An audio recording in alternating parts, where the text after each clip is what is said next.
बुद्धं शरणं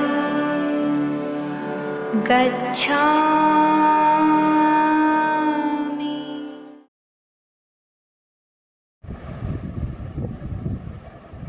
నమో బుద్ధాయ. జై భీమ్, జై మూలాసి, జై భారత్, జై సంవిధాన్. ఫ్రెండ్స్, బహుజన యుద్ధబేరి యూట్యూబ్ ఛానల్కు స్వాగతం పలుకుతున్నాను. ఈ ఛానల్ను సబ్స్క్రైబ్ చేయండి, లైక్ చేయండి, షేర్ చేయండి. మన కుటుంబీకులందరికీ, మన సమాజానికి తెలియచేయండి.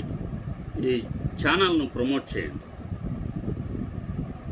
ఈరోజు నేను మాట్లాడాలనుకున్న అంశము, రాబోతున్న చట్టసభల్లో మహిళల రిజర్వేషన్లో బీసీ, ఎస్సీ, ఎస్టీ, మైనార్టీ మహిళల ప్రాతినిధ్యం ఎందుకు లేదు అనే అంశం మీద నేను మాట్లాడాలనుకుంటున్నాను.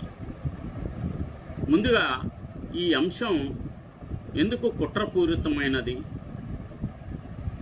గతంలో కాంగ్రెస్ ప్రభుత్వం కూడా చట్టసభల్లో మహిళల రిజర్వేషను తీసుకురావాలని ప్రయత్నం చేసి విఫలమైంది. ఆ కాలంలో ప్రతిపక్షాలు చాలా చురుకుగా, సమర్థవంతంగా ఉండబట్టి ఆ మహిళల బిల్లుల్లో ఎస్సీ, ఎస్టీ, బీసీ, మైనార్టీల యొక్క ప్రాతినిధ్యం గురించి ప్రశ్నించడం వలన ఆ బిల్లు అమలు కాలేదు. ఇప్పుడు మనువాద ప్రభుత్వం నేరుగా, డైరెక్ట్గా పరిపాలన చేస్తున్న క్రమంలో శూద్ర పార్టీలు, మెజార్టీ శూద్ర పార్టీలు ఈ బిల్లును సమర్థించి తమ మహిళలకు అన్యాయం చేస్తున్నా కానీ ఈ బిల్లును ఆమోదింపజేస్తున్నాయి.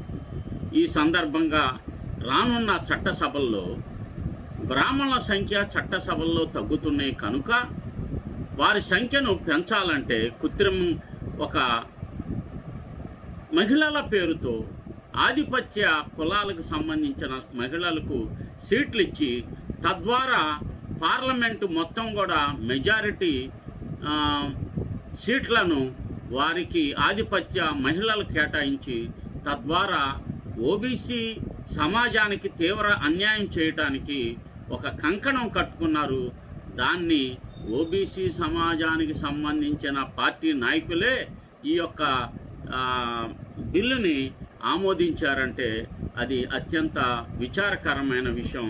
ఈ సందర్భంగా నేను మాట్లాడాలనుకున్న అంశం ఇదే అన్నమాట.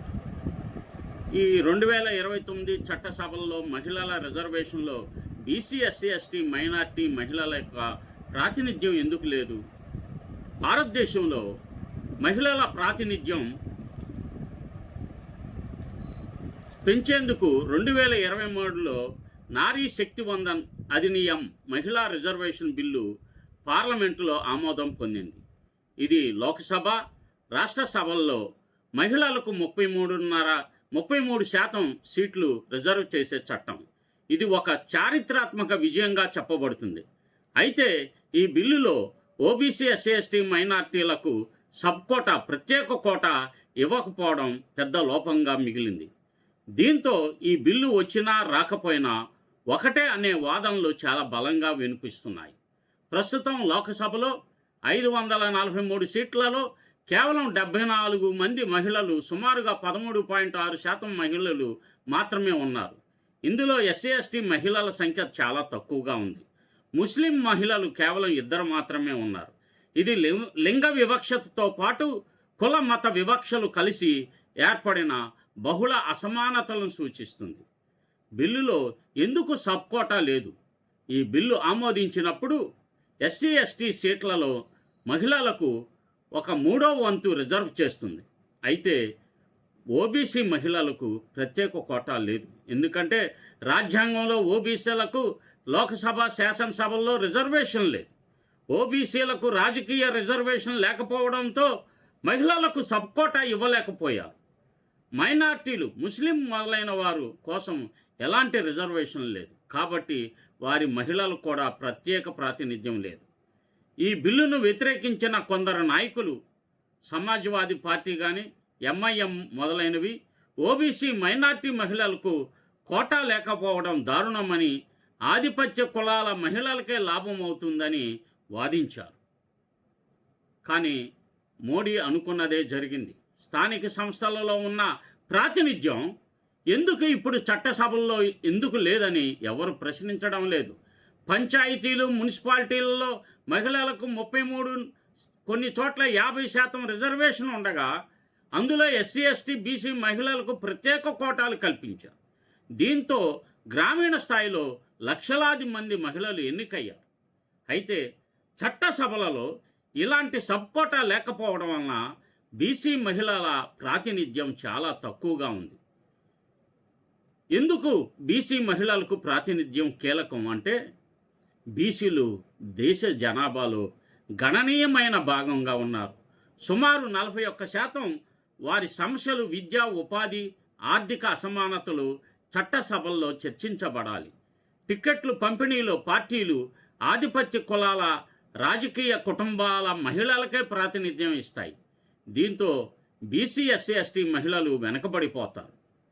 ప్రాతినిధ్యం లేకపోతే వారి సమస్యలు, కుల వివక్షత, ఆర్థిక ఒత్తిడి, సామాజిక అసమానతలు చట్టాల్లో పరిగణనలకు రావు. మహిళా రిజర్వేషన్ బిల్లు ఒక ముఖ్యమైన అడుగు అయినప్పటికీ బీసీ, ఎస్సీ, ఎస్టీ మైనార్టీలకు, మహిళలకు ప్రత్యేక ప్రాతినిధ్యం లేకపోవడం వల్ల అసలు లక్ష్యం నెరవేరదు. ఇది టోకనిజం, అంటే కనీస ప్రాతినిధ్యంగా మిగిలిపోతుంది. నిజమైన సామాజిక న్యాయం కోసం ఓబీసీలకు రాజకీయ రిజర్వేషన్, మైనార్టీల ప్రాతినిధ్యం పెంచే చర్యలు అవసరం. అప్పుడే చట్టసభలు అన్ని వర్గాల మహిళల సమస్యలను ప్రతిబింబిస్తాయి. లేకపోతే మహిళల శక్తి వందనం కేవలం పేరుకు మాత్రమే మిగిలిపోతుంది. ఇది 100కు 100% ఆర్ఎస్ఎస్ అనుసరిస్తున్న కుటిల నీతి, దానికి వంత పాడుతున్న సనాతన ధర్మాన్ని బలపరుస్తున్న పార్టీల కుట్రలను మనం బయట పెట్టాలి. దీనికి వైసీపీ పార్టీ, తెలుగుదేశం, ఇప్పుడు వస్తున్న జనసేన పార్టీ, ఈ 3 పార్టీలు కూడా ఇలాంటి దిక్కుమాలిన బిల్లులను నిరంతరం సమర్థిస్తున్నాయి ఉన్నాయి. ఆంధ్రప్రదేశ్లో పేరుకే వైసీపీ, టీడీపీ శత్రువులుగా కనిపిస్తాయి, కానీ కేంద్రంలో ప్రతి బిల్లులో వాళ్ళ మద్దతు ఉంది. ఇది మనల్ని నాశనం చేస్తుంది. కనుక ఈ 2 పార్టీలు అనుసరిస్తున్న విధానాల పట్ల ప్రజలు అప్రమత్తంతో ఉండి నిజమైన శత్రువు ఎవరో, నిజమైన మిత్రుడు ఎవరో, ఎందుకు ఎస్సీ, ఎస్టీ, బీసీ మైనార్టీలు రాజకీయాల్లోకి ముందడుగు వేయలేకపోతున్నారో ఆలోచించాలి.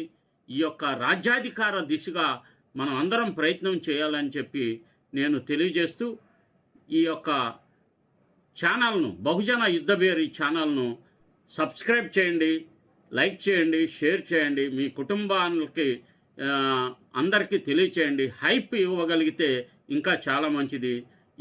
ఈ ఛానల్ను ప్రమోట్ చేయమని చెప్పి నేను విజ్ఞప్తి చేస్తున్నాను. నమో బుద్ధాయ. జై భీమ్, జై మూలాసి, జై భారత్, జై సంవిధాన్.